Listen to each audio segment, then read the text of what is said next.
Okay. Good evening, and welcome to tonight's book discussion of The Archer by Shruti Swamy. I am Mieko Hardiman, and I'm a part of the event staff here at University Bookstore in Seattle. Tonight, Shruti will be in discussion with writer and editor Vara. Shruti Swamy is a critically acclaimed writer who has been published in the Paris Review, McSweeney's, and O. Henry Prize Stories anthology. Her short story collection, A House is a Body, was nominated as a finalist for the Penn Robert Bingham Prize in the LA Times Book Prize for First Fiction. The Archer is her debut novel and is described as a bold portrait of a singular woman coming of age as an artist, navigating desire, duty, and the limits of the body. To read more, please follow the link on the event page. Vauhini Vara started her career as a reporter at the Wall Street Journal and has edited for such publications as The Atlantic, The New Yorker, and the New York Times Magazine. For her fiction writing, Vauhini's short stories have appeared in several notable literary publications such as Tin House, and her short story, I, Buffalo, won the O. Henry Award in 2013. Vauhini is expecting her debut novel, The Immortal King of Rao, to be published next year by Norton. Links for The Archer and any books mentioned during the talk will be added to the chat. We have a Q&A session at the end of the discussion. Please submit any questions you may have for the guests in the Q&A field at the bottom of your screen. This event is being recorded for our YouTube channel, and you can rewatch it there. I am now going to hand the microphone over to Shruti and Vauhini. Thank you.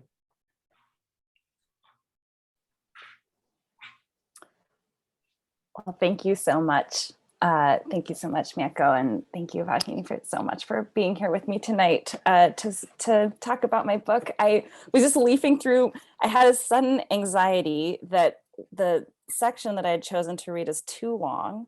So if it feels like it's too long, I will I will stop, and then you'll just have just a little taste of it. I'm going to read a little section, and then we'll talk a little bit. This is a section from kind of the middle of the novel where my character Vidya, this is a novel about Kathak, which is a North Indian classical dance. It's a story of a woman coming of age and coming into artistry through the ecstatic pursuit of Kathak dance. So this is a section where she's going to be studying with a new teacher, and she's meeting the new teacher for the first time. But I will skip this part. So she has tried to introduce herself. She's seen her in a movie and she's tried to introduce herself. I wrote her many letters begging for a meeting. She lived in Versova, 2 buses and easily 2 hours away from the college. And she was from a different lineage than my old teacher, who, for this reason, would be unable to make a convincing introduction. Despite these obstacles, I persisted. 4 of my letters were unanswered, but my 5th letter received a terse reply, communicating the date, time, and address of our first meeting. I was at least an hour early, maybe more, as the buses were unreliable, and I had not wanted to be late. Pausing at her doorstep after checking it several times against the address she had written in a lovely looping script and finding it to be correct, I rang the doorbell. During the long silence that followed, I considered ringing the doorbell again. She answered the door herself. So you're Vidya? Yes, G. I was crushed by shyness as she looked at me. Then, in defiance of my own shyness, I lifted my chin. Her face, whose beauty I had been inoculated against, I might have been inoculated against from the many times I had seen it on screen, was actually more astonishing in life, where it appeared more complex, though the film had not robbed her face of its limber quality, its natural expressiveness. In the flesh, her face was living, simply that. It had its own heat and light. It was bare today. No kohl lined the wide-set eyes. No lipstick reddened her dark lips. No bindi anointed her brow. Early, she said. I can come back. That's quite all right. Come in. I was just finishing my own practice. I can come back, I said again. She was smiling. I didn't expect you to be shy. Gee, come in, she said again, and I followed her. In that bungalow, the windows were always open, and the door to the verdant patio was also kept open in every kind of weather but the stormiest.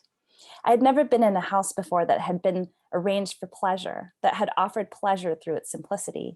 For though the house was mostly free of decoration, the objects she had gathered, small pieces of pottery and palm-sized brass statues of several gods, the dark carved wood divan upon which sat some cream-colored cushions, or even just the facets of the house itself, like the sea-facing window, offered pleasure not just for the eye, but somehow for the lungs, the body, which lingered in the lovely space, freed of some weight.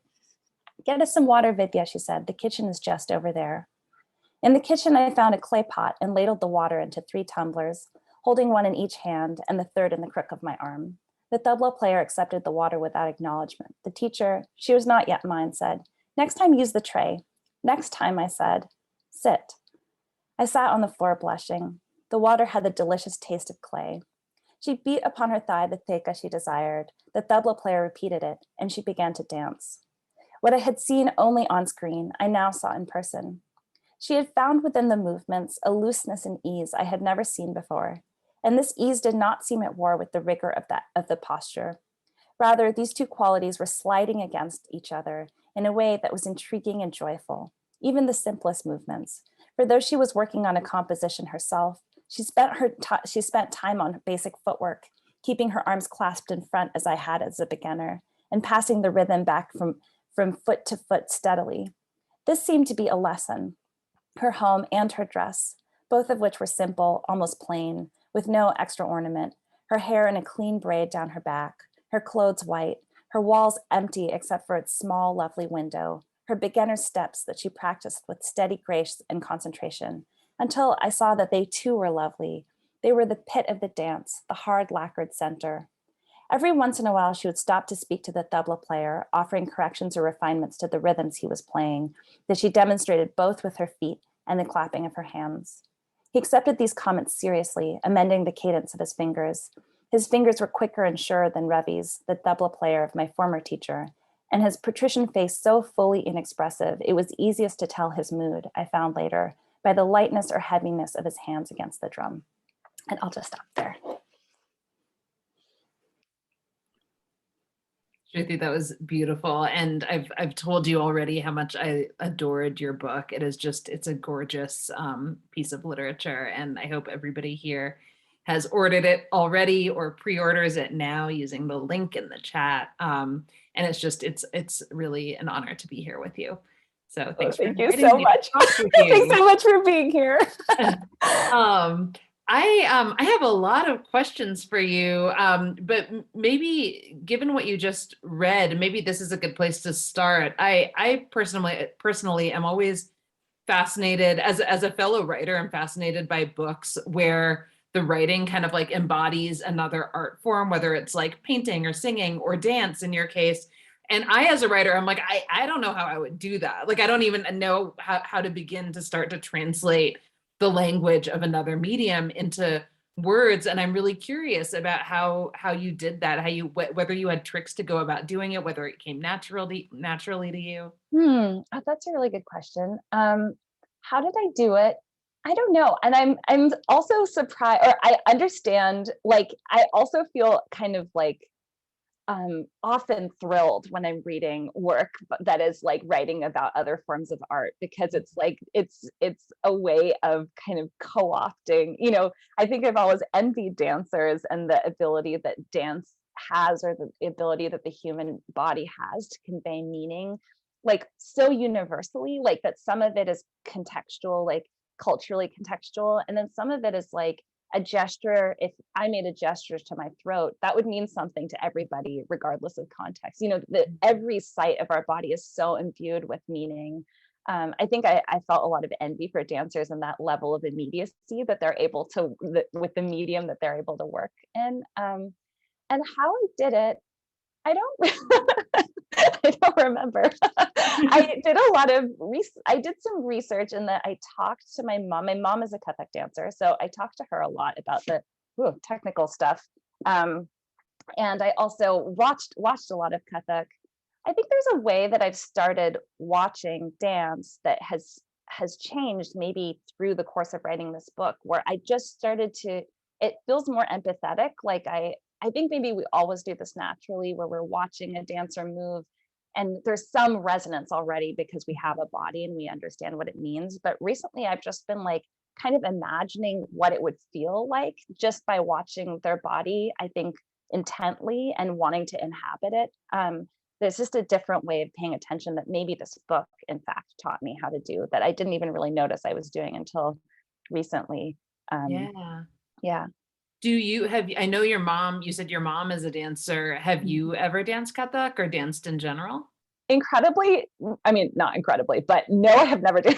I've never, I mean, maybe incredibly for the fact that I wrote a whole novel about somebody who's like seriously studying Kathak and is like, that is the crux of the novel. I've never tried to dance Kathak. I've studied Bharatanatyam as a child, and I've taken many other kinds of dance dance, like as an adult, like as a total novice, like always in the back looking truly like an idiot, like modern dance and stuff. So I've always like, I think actually taking modern dance in college helps me understand mechanically in a way, like I'll never be a dancer of any kind, but helped me understand sort of mechanically what that meant, what it meant, those movements meant in my body. And that was something that sort of translated. We can get off this subject of dance, but it's such an important part of the book that I want to talk about it a little more. Like, did you, when you were describing in the section of the book where you're describing Vidya, the protagonist, or others dancing, like, would you watch actual Kathak performances and like describe what you were seeing? Yeah, definitely. There's a couple, there's a Kathak dancer named Roshan Kumari who she's an incredible and beautiful dancer. And there's a section in the book that is really based off of a composition that she had done in the Satyajit Roy movie, The Music Room. There's a beautiful, which is available, like that section, and maybe even the whole movie is available on YouTube, and I highly recommend it. But there were some things that I did like completely whole cloth make up some compositions, and then that there was one composition that I based on that composition because it's such a like stunningly beautiful and kind of like a kind of singular composition. I watched a lot of dancers. Akram Khan is also another dancer. I think he was actually, even though my mom is a Kathak dancer, she stopped performing or even teaching by the time I was like in memory. Maybe she was when I was really little, but I don't remember ever seeing her dance performing. And so my introduction to Kathak was actually through Akram Khan, who's an incredible dancer who fuses Kathak and modern dance in really beautiful ways. Cool. So your mom's a dancer. What was the germ for this book? Was it your mom being a dancer and talking to her about that, or what? Yeah, I think there were a lot of beginnings for this book. And one of them is that is the world of Bombay in the 60s and 70s. It was my parents both grew up in Bombay at that time and were young there. And they both went to college in Bombay. And I just grew up hearing about all these stories of their childhood and their life as young people there. I wonder if you've felt this way. I don't know what your parents' immigration story is, but it feels to me like as a child of immigrants that there's some way where there's like a ghost of you, of the person who didn't leave, whose parents didn't leave India.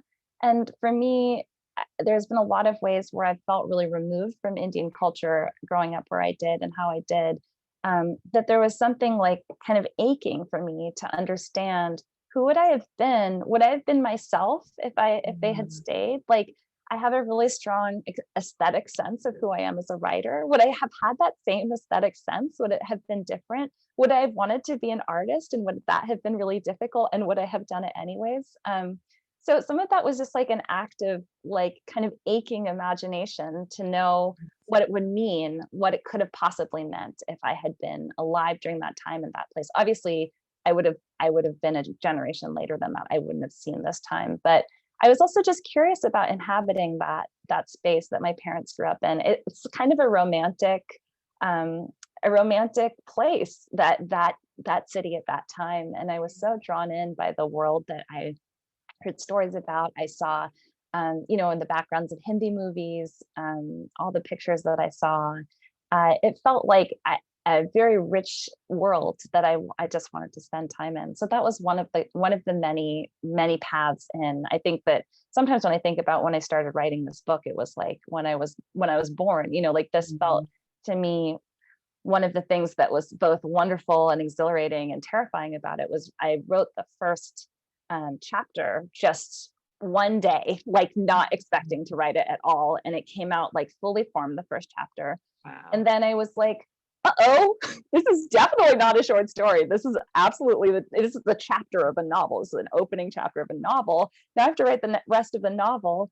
And it felt like I was born to write this novel because of the particular place that I had grown up in, like my parents, all the things that had influenced me and that I had absorbed as a child and as a young person, and then coming into coming of age and wanting to be an artist, that this turned out to be a book that I felt really driven to write. And it was wonderful and terrifying to feel that, because you were like, okay, if this is the book I was supposed to write, like, what if I mess it up, or like, can I actually write that? That's a really, and there was many times throughout the writing of this book where I was like, what, who told you to write this? Like, it was so hard. I was like, it's like a historical novel, I guess, like there's so many aspects about it that felt really like kind of intimidating to me. And then I was like, who asked you to write this book? Literally nobody would care if you write this book, but you got to keep writing it, I guess. So. Yeah. Wait, so where were you in life when you wrote that first chapter? Because you had a book, your story collection come out in 2020. So, but I don't think you started this like after finishing the story. No, definitely sort not. of around the same time. Yeah, it was 2015, I think, is when I started when I wrote that first chapter. Yeah, it was 2015, and my life had changed. My life has changed a lot since then. I always knew that Vidya, like, that motherhood was going to play a really important role in this book. And it's not like, this like prophetic thing or whatever, because like, obviously I was interested in like pregnancy and motherhood. And then I wrote about pregnancy and motherhood. And then I was also pregnant. I was pregnant during the time that I don't know. I'm always like, I'm used to talking about stories, and you can't like spoil stories, but I guess you can like spoil a novel. And I feel like I've spoiled it every single time. It's not like a huge plot. There's no like huge plot twist in this book, except for one, which I promise I won't spoil. But yeah, it was funny the ways that my life wound up aligning with the book and in the course of the writing of it. Yeah. So you started it in 2015 and you were writing stories at that time, and then finished the story collection and continued to work on the novel. Yeah, the story collection I was writing it over the course of like 10 years or something. And it was sort of like a ship of Theseus situation where I just like, as I kept writing stories, I'd like take the weaker ones out and put the better ones in. And then I think at some point it was like, then I sold it. And then I kept still doing that. And then at some point my editor was like, and now the end. You have to stop. I feel like you could just keep making a story collection like that forever. Yeah, 100%. Yeah. So yeah, I was working on that for like 10 years, and there was a time where it overlapped, but mostly by the time that I really seriously started working on this novel, most of the stories were like completed, in that like my full energy wasn't going to them. I was like editing them and stuff, but I wasn't really like creating new stories. Right. So I imagine, knowing that your mom was a dancer and having read, you did this great interview with your mom in Bomb magazine, which people should go look up. Or maybe Mieko, if you can find it and can drop it in the chat, that might be helpful for people. But so I personally know a little about the research you did with your mom, but like the way I imagine it, like I imagine you sort of like sitting down with your mom for hours with the tape recorder and like having her tell the story of her life from beginning to end. But I'm not sure it actually worked that way for this book. How did you approach it with your mom? Yeah, I had a lot of even before I was like really writing the book, I think partially the impetus to write it was just like having these conversations with her, where I was learning things about our family history that I had no idea.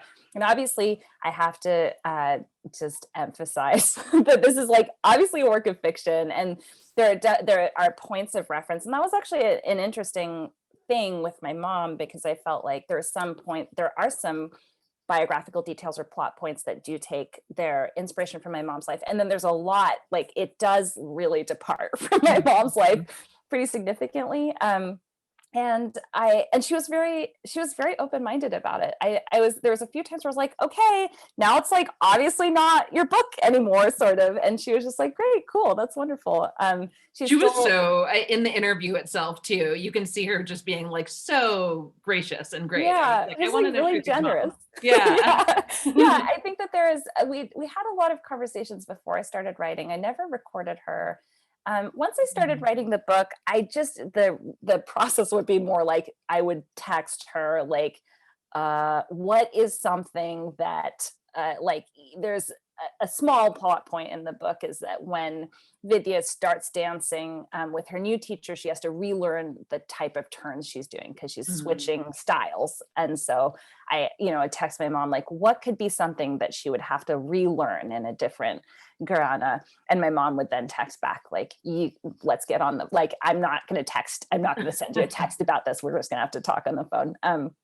So sometimes it'd be like, or smaller things like what would Vidya wear, what kind of shoes would she wear to school or something. So it's often just like little questions like that. But she did read several drafts of the book and like wrote really detailed notes, and sometimes like going so far as to like draw me a floor plan of her college hostel, which was really, I mean, I think the funny thing about writing something that it's beginnings had inspiration from real events.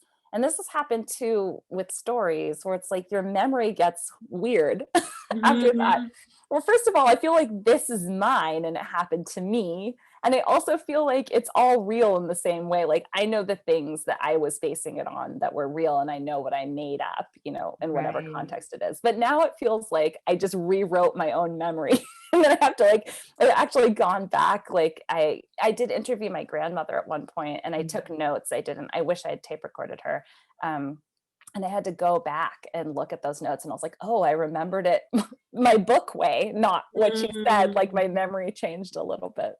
Right. And it's funny, I think like a reader might read your book and just knowing the biographical detail that your mom was a dancer, kind of assume like you were really faithfully recording your mom's consciousness.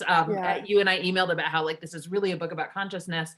Like one might imagine that like you just asked a lot of questions to know like how your mom was feeling in this moment, in that moment, in this moment, in that moment. But it sounds like really, as a lot of writers do, like you're using like there's a framework from these biographical details, and like you're putting yourself into the book. Yeah, absolutely. Yeah. You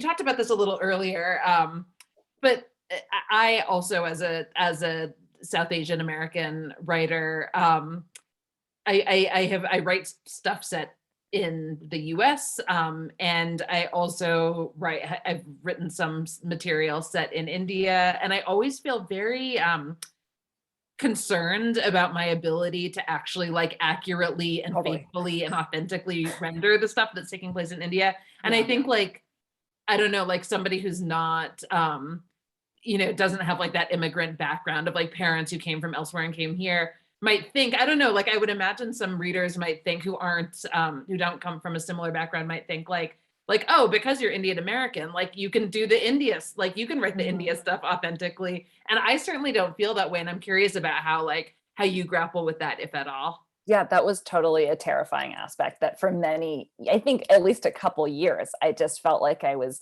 on the threshold of this novel. Like I was like too terrified to let them leave the apartment the first few scenes in the book. Actually, no, now the order is a little different, so they leave the apartment sooner. But there's like my earliest drafts, they're just in this tiny flat together. And I kept being like, what? I have to get them outside. Like, I can't just be stuck in this apartment for the whole book. And I was really terrified to let them step outside because there's so many expectations from both like non-Indian readers and Indian readers. I do think that like, luckily for both of us, that the there's such a rich field of diasporic writing now that there's much less pressure than like 10 or 20 years ago to represent a culture in the same way. So like I do think that we can have a little, like I did give myself a little bit more freedom, I think, now than I would have if I had been writing this book earlier. There's something like kind of a gift about being able to write in this time where we have such a diversity of South Asian stories. Yes. But I think ultimately I consoled myself by saying, you know, Bombay now and then is like, it's like a universe in that city. There's so many lives and so many cultures and so many histories and so many stories and so many different areas that have all their different like character and significance that nobody could ever, and actually those books already exist. Like there's Sacred Games and there's Maximum City, which are really beautiful books about Bombay and very like wide in the scope of those books and the kinds of worlds that they're depicting. So I thought, okay, I'm not going to represent the Bombay. I'm going to represent a Bombay. And that felt really like a relief to me, because that, you know, I did feel like I had enough of like a guardrail with my mom reading the book to be like, she could tell me and did tell me when things fell off to her. But it did feel like within those confines that I wasn't going to get everything right, and especially not factually get everything right. But I was going to get what I was really hoping to get was like the feeling of the city. And it might not be, somebody could have lived in that city during that time and just taken a different path through the city and not experienced what's in this book, you know, just the same way that somebody could be living, I live in the Mission in San Francisco, and somebody could be living in the Marina and have a completely different experience of San Francisco than I would. So just knowing that I was making a version of a city, and also wanting it to be not just like a totally historically faithfully accurate realistic depiction of the city. There is a sort of heightened, I wanted a mood. Like I think that Bombay to me is like just as romantic a city as Paris is, you know, like I wanted that feeling, that mood, and I was just turning it up a little bit. I wanted it to be slightly more elevated, or I wanted to be slightly more like vivid than another experience of it. I experienced a city like that, but I experienced some version of that in the version of the city that exists. I never got to go to this city, which is gone now. It's a completely different city, but. Right. Yeah, I mean, I felt that while reading your book, Shruti. It's like, it's not a realist novel, right? Yeah. I mean, it's certainly like in a realist vein, and yet the language is so rich, and it's like there's something dialed up about the language that makes it feel, I don't know, like it makes it feel like you're in like somewhat otherworldly or something. In fact, I feel like I've seen that word or words like that used in various reviews of your work. So I think it's something a lot of people are responding to.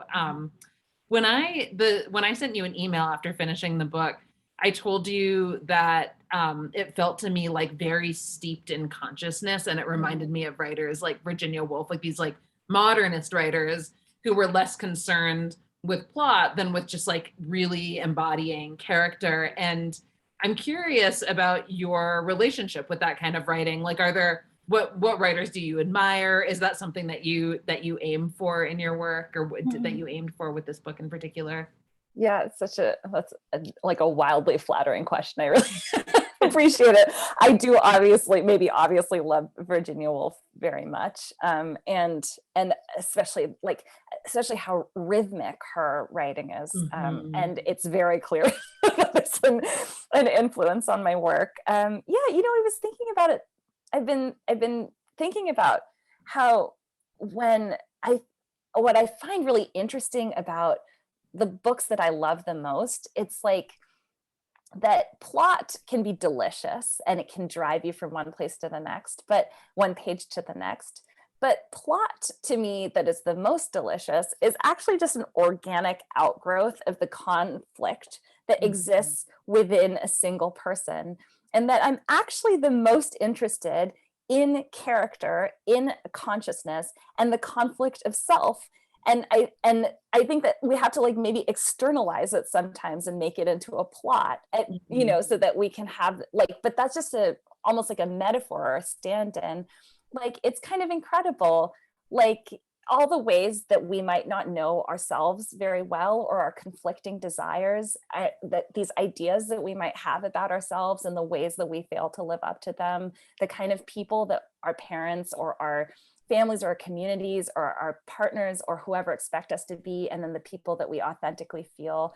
All of these things are within each of us. And I find it so incredible, like that actually the engine of the story to me is not really plot, but it's that internal conflict that any person carries. Like, just being alive carries so much complexity, but also conflict. And that it's that tension more than any other tension that I find fascinating when it drives the story. So I think that people can do that with plot beautifully, but I am the most interested in books that are so focused on character that they let the character build the tension, and let the tension and that be the driving force of the story or the novel. Yeah, well, I see that in your work for sure.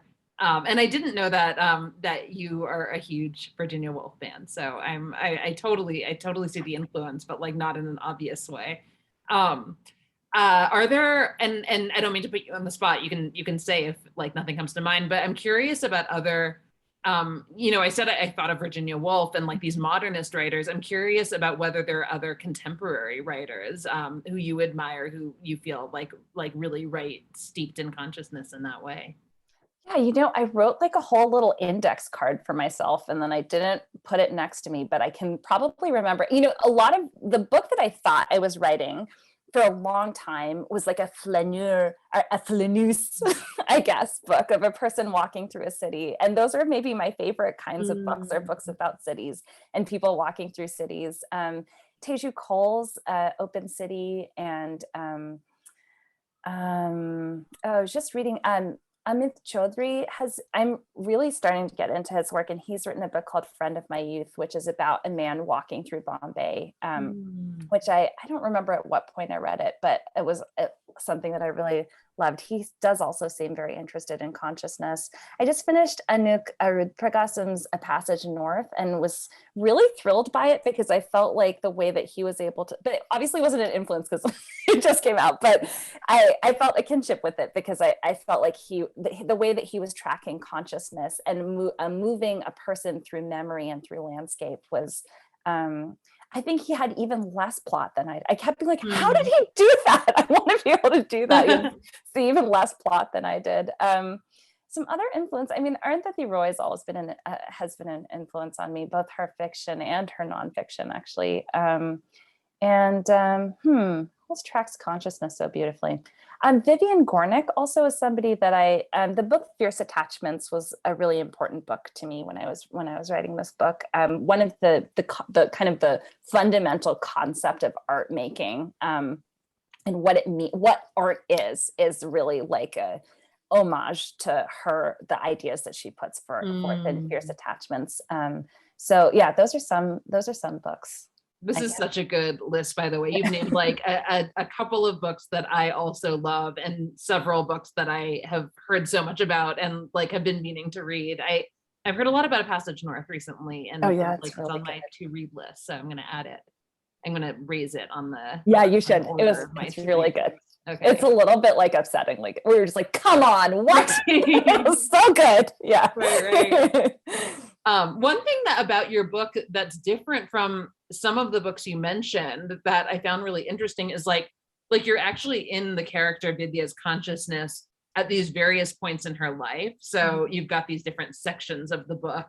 One when she's a child, one when she's like correct me if I'm wrong, but like there's one when she's a little older, one when she's in college, one when she's out of college and like in young to early middle adulthood. And I'm curious how you came to that structure. Like, was that always how you knew you wanted to approach the book, or did you arrive at that through drafting it?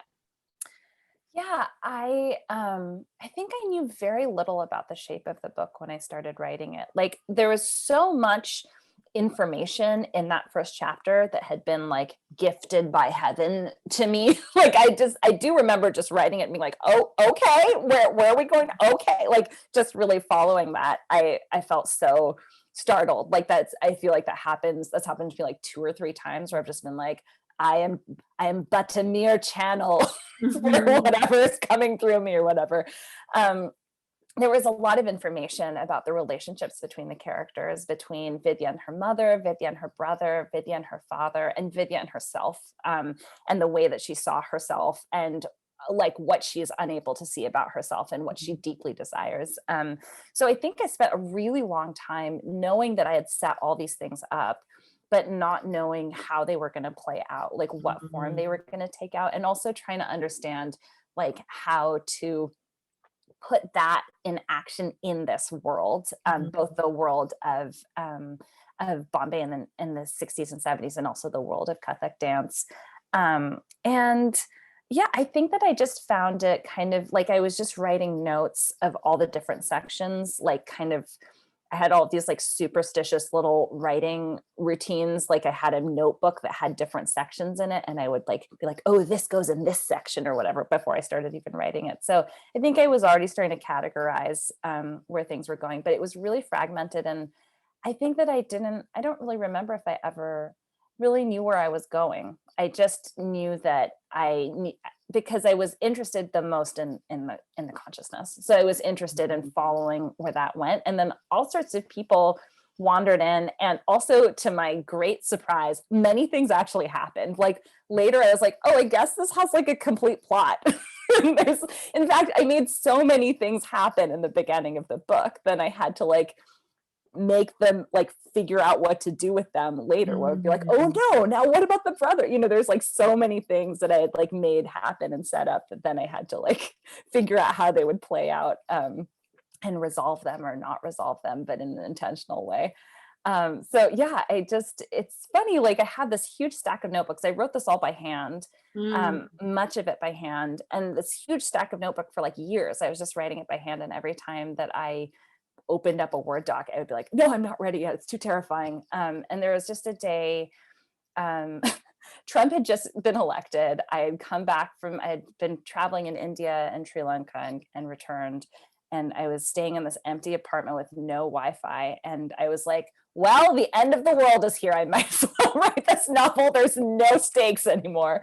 And then I started typing it up and writing it. And once I already had that, I'd done so much work in the notebook that had just felt like time passed. It just felt like wasting my time. I was just writing all these little things in this notebook. But once I started writing it, I'd be like, oh, I've written that scene. I could just pull it in. I've developed a lot of stuff. I don't even really remember what the original question was. Well, I don't either, but this is fascinating. I recently started like working on this new project that I just put in a typed document that was started out entirely in notebooks. And I did that after reading Ross Gay's book, The Book of Delight. That's such a so good book. Yeah. And in it there's like a little passage where he writes about how he's writing the book in journals, and he writes about how like the mechanical act of using a pen to write sort of like changes your relationship to the writing, and it changes the way you write. And like I don't think he uses this language, but like to me, I read it as saying something about like the writing being more authentic or like more human somehow. So that's what brought me to writing that way. And I'm curious about what brought you to writing in notebooks, or if you've always just written that way. I think I started more when I was writing this. Like I did always like keep a journal by hand, and I always had like a little notebook where I would scratch things out. But I really started using it intentionally for this book. And I think there was something incredibly, for me, it's like incredible, absolute privacy. Privacy, even from my own self, in that my handwriting is so bad that only I can read it. And even sometimes I'll be like, I don't know, question mark on that word. I will fill it in later when I'm like typing it back up. And this is before I had a book deal or had any feeling of an audience. So at that point, the privacy was just to be like, it doesn't matter. It was just to take the pressure off of myself, to be like, it doesn't matter. I actually had a notebook that I wrote. This is a swear though. I don't know if I can swear. Can I swear? Anyways, I wrote a bull S on it. So I would just be like, it doesn't matter. It's not, whatever you write, nobody's going to read it. It's trash. It's fine. And just taking all of the pressure of audience off of myself. And now I'm wondering, I know that your book hasn't been published yet, but I just, having my first book published completely changed the relationship to my writing and to audience. And it's thrilling to have an audience. And also, I think I felt that feeling of privacy that you have when you're writing, where you're just like, it's just me and it's just this page of, and just my handwriting. Something has become even more important to me after publishing anything, I've been writing in my notebook way more than I ever did. I think there's also something very physical about it. Writing is not a very embodied activity. You almost have to like leave your body, you're like ignoring all of your body's urges and needs in order to like sit and write. So I think that there's something like really grounding and physical to me about writing that is, I think, really like does tap into something important. Yeah.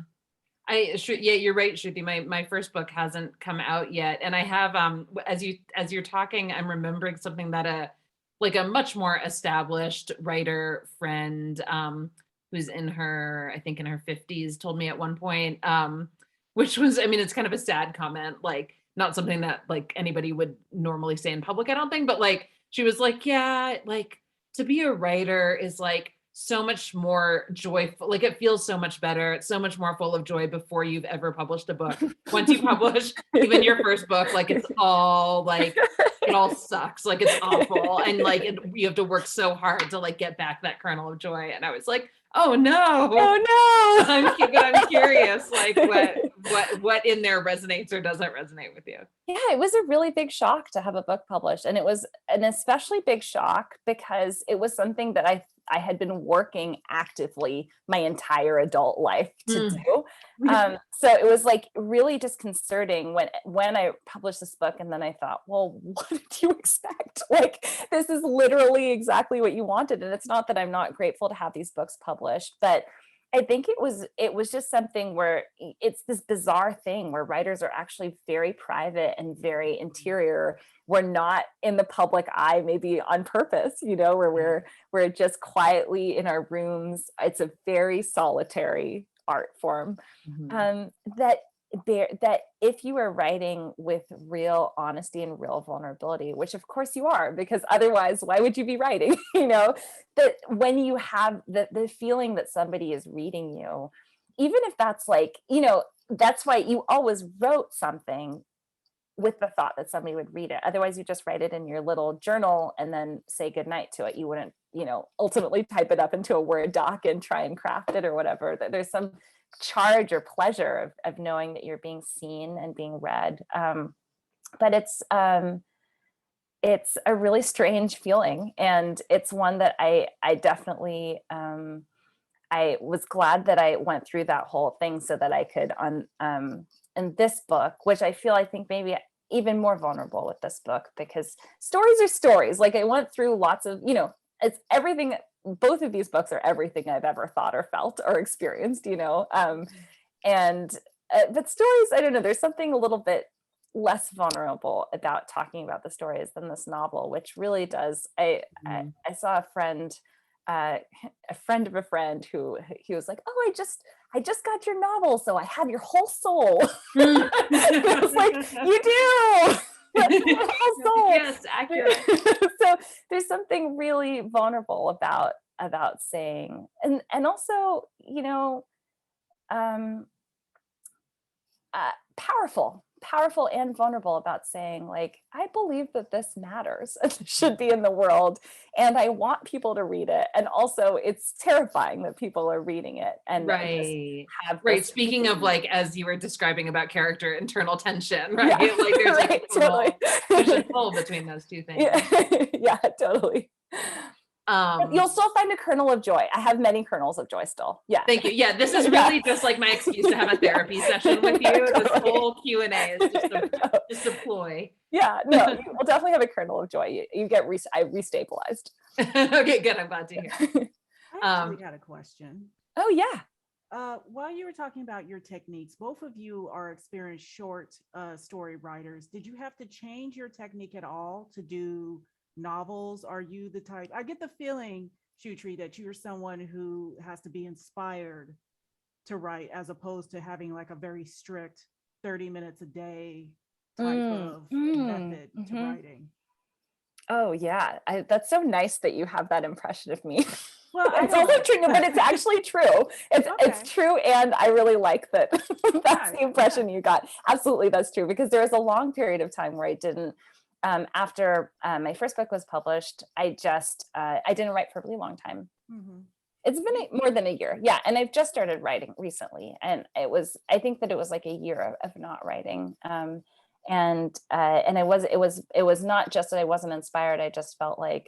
I felt like I'd said everything with these two books, and I just needed to like fill the well again. So now I'm starting to write again, and it feels really joyous. I don't know, Vauhini, could you answer that question? I'm so curious. Like, I felt like, I could obviously feel the difference between the beginning of this novel. I was just like, duh, this is not a short story. This has to be a novel. But how is that switch for you? You were writing stories for a long time before you started working on your novel. Yeah.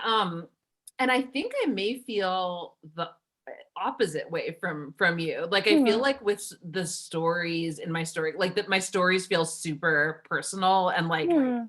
and I wrote a lot of those, drafted, I'm 39 now. I drafted a lot of those between the ages of like 20 and 30, and I was Mhm. recently going back and revising them and was like, oh my gosh, like this is so intense. Um, Mhm. so so I feel like like those stories were like the first things I ever wrote as a person, and so they kind of felt like they poured out of me. And with the novel, I mean, I think I would approach it differently, were I to do it again, but like it just felt like I had this impression. I was like, now I shall write a novel, and it felt like a very big project, and I like really like was like I feel like I spent a decade like just like doing and redoing the structure. Like it just felt more Hmm. of like this like more like this like edifice I had to build, which is what I think drew me back to those notebooks with this like third new project that I'm starting. Like I was like, I Mhm. just want to go back to like that feeling of intimacy with the words. Mhm. Yeah, there's um something really so structural about a novel. And like there's stuff you do like technically, I guess, with the short story, but there's so much where you're just like, I mean, it's also just like so low stakes to write a story where you can just be like, I'll just write 5 pages. That's what I'd always tell myself. It's like, I'll just yes. write 5 pages. It can only be, if it is just 5 pages, that's still a short story. And if it doesn't work, like it's fine to throw a story Yeah, away. it's like that's Right. a few weeks, that's like a week or whatever of my life. But yeah, a novel, there's just like, I feel like there's so much more like technical stuff that Hmm. I had to do, at least because I have not figured out how to write a fully plotless novel. Yeah, I'm working Right. on it. But that there's so much stuff, like you have to have all of these things. You have to like make these things mechanically, or you have to like move people through. I mean, that's what it is. Yes. You have to move people through space and time so much more than you do with a story. I feel like you're just because there's just the frame is so much tighter. You just don't have to just bring people from one place to the next so much. Totally. That's right. And Shruti, just to what's the word? Not leapfrog, to Yeah, what's piggyback. piggyback. Yeah. That's exactly what I want But to leapfrog is great too. say. To piggyback on Mieka's question, like I think of your stories as, it's been a little while since I read your stories, but I loved your stories.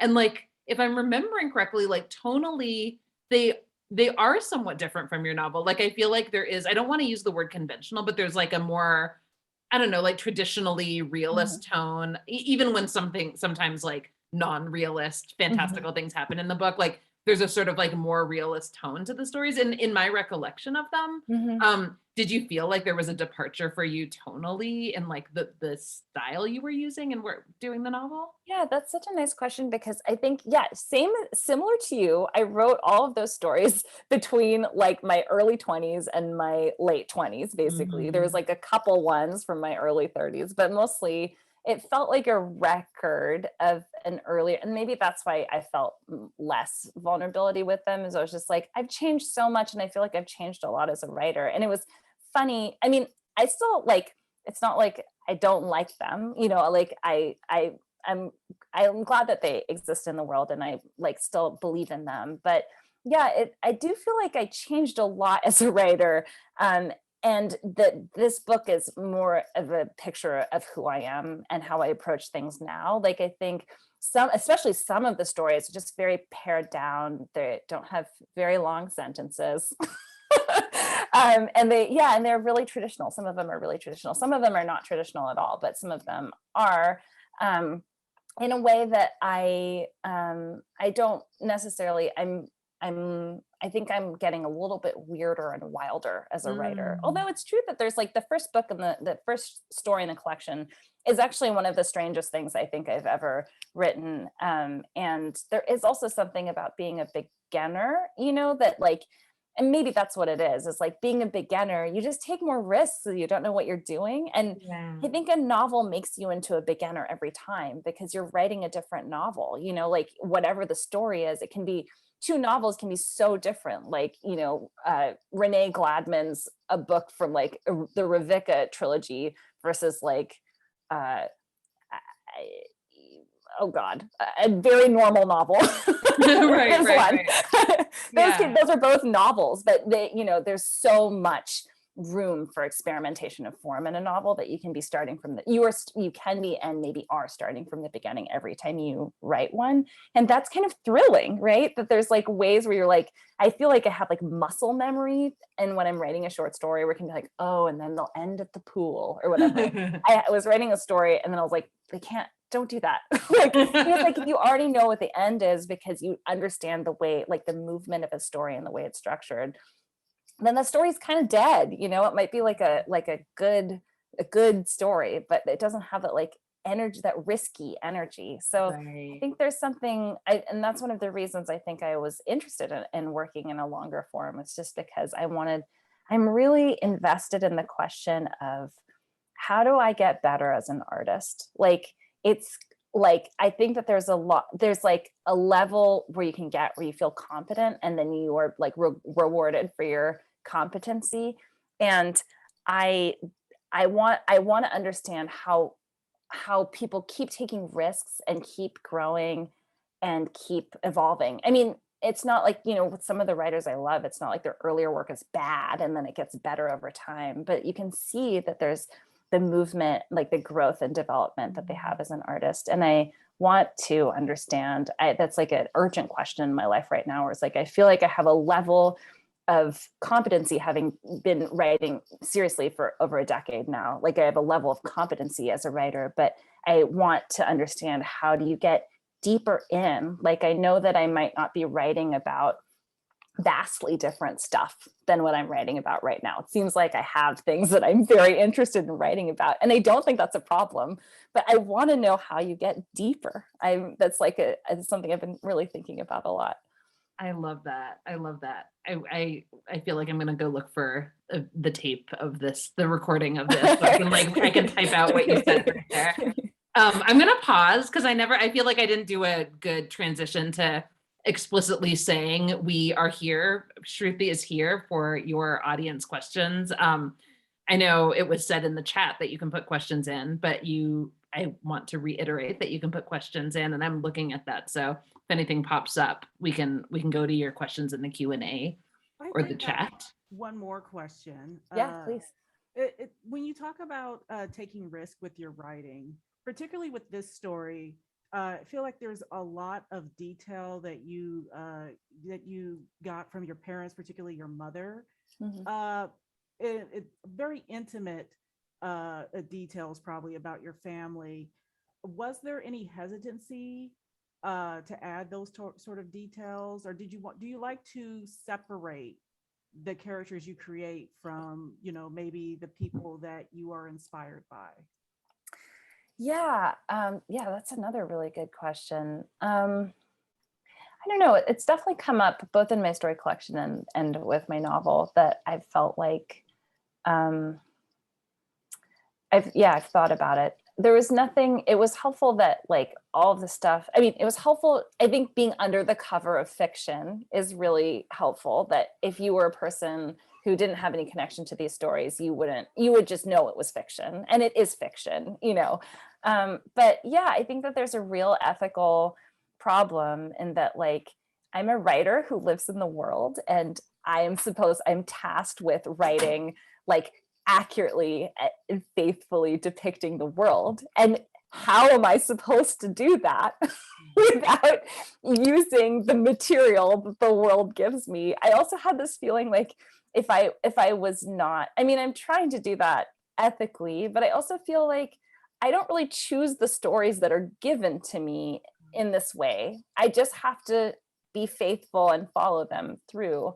Um, so it's something I thought about a lot and think about a lot and feel like there's no good answer for. I don't know, Vauhini, has that come up for you at all? Yeah, I was just at a residency and got into a conversation about like the extent to which faithfulness is required of a fiction writer, right? Like faithfulness to the real world. And this question came up in the context of talking about like fact checking. Like somebody had written a story for the New Yorker and was talking about how it had been fact checked, and there was something like there was a claim in the story that wasn't factually accurate, and so the writing had to be changed slightly to like just frame this as like something somebody believed rather than a known fact or whatever. So I think it's a really fascinating question. And I'm a journalist also. So like as a journalist and an editor as well as a fiction writer, I tie myself like really in knots thinking through that. Like, and then with respect to consciousness, Shruti, like I just finished this amazing book, Lan Samantha Chang's The Family Chow, which comes out in early 2022. And like, there's a line in it where someone says about another character that like she's Asian American and adopted, and so like like she's being described as like not having an Asian mind, even though she has like Asian features. This is like an Asian or Asian American character, like describing this person. So I feel like even on the level of consciousness, it gets complicated. Like if I'm an Indian American writer trying to like embody the consciousness of an Indian human being living in India in the case of my book in the 50s and 60s as well, like how can I possibly do that? You know, I think about that a lot. Yeah, but then also how can you not, like that there's something also where I mean, that's also such a tricky thing, but where you don't want to feel like you're appropriating something or doing like an injustice to somebody else's experience. But then, yeah, it also is like, that's also their consciousness. Like, surely we must be able to have access to that consciousness too. Yeah, it's so tricky. Right. Otherwise, like, why do any of us do this at all? Yeah, right. Yeah. So we're running up against the 7 o'clock hour here. So our talk will start wrapping up now. I wanted to thank everyone for attending tonight's book discussion and hope that you join us again soon. Links for The Archer and any book discussed during this discussion will be in the chat. And thank you, Shruti and Vauhini. Thank you so much. This was a really good conversation. Oh, thanks so much for having us. Yeah. Yeah. Thanks to you All all. right. Thank you. Thank you. Good night. Good night. Take care. Bye.